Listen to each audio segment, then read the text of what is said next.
In this video, I'm going to show you how you can use a tennis ball and a sock to relieve sciatic pain. That pain from your lower back, from your hip, shooting down your leg. So, tennis balls in the sock, just so it doesn't roll away. It's also good when you're doing stuff like for shoulder work up against the wall, stuff like that.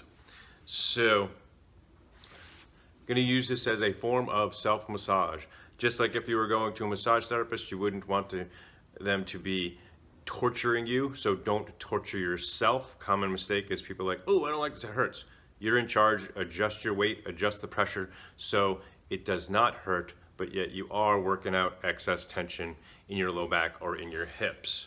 So, key places for this, and I would work both sides, both the side that's where the shooting pain is, but also the other side. Sometimes it's coming from the other side.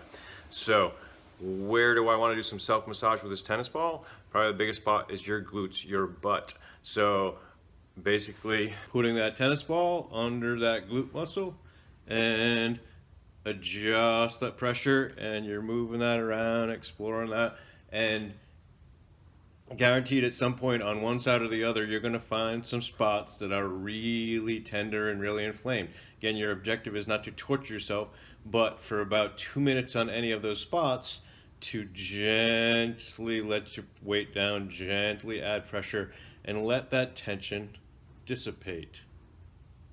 So definitely spend a couple minutes on each glute. And then also another big spot would be between your hip bone and your pelvis bone on the side of your hip. So again, take that tennis ball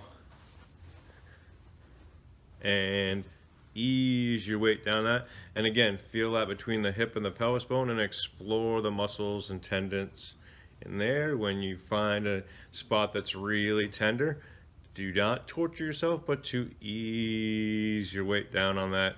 Breathe, relax, breathe, relax. Just like a good massage therapist, gently working out a knot and encouraging you to breathe and relax. So work that for any spot there for a couple of minutes.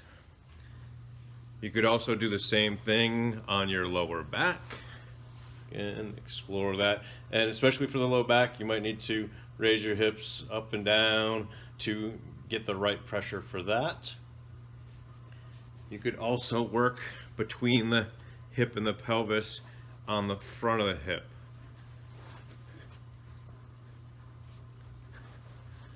So again, adjusting the weight on that, exploring between the hip bone and the pelvis bone on the front of the hip.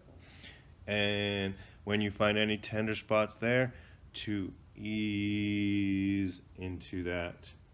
Ease into that for a couple of minutes. Breathe, relax, be aware of the whole body. Make sure you're not just tightening up your neck or your back or your feet or your hands, just moving that tension around, but to really relax the whole body, including the muscles around the hips.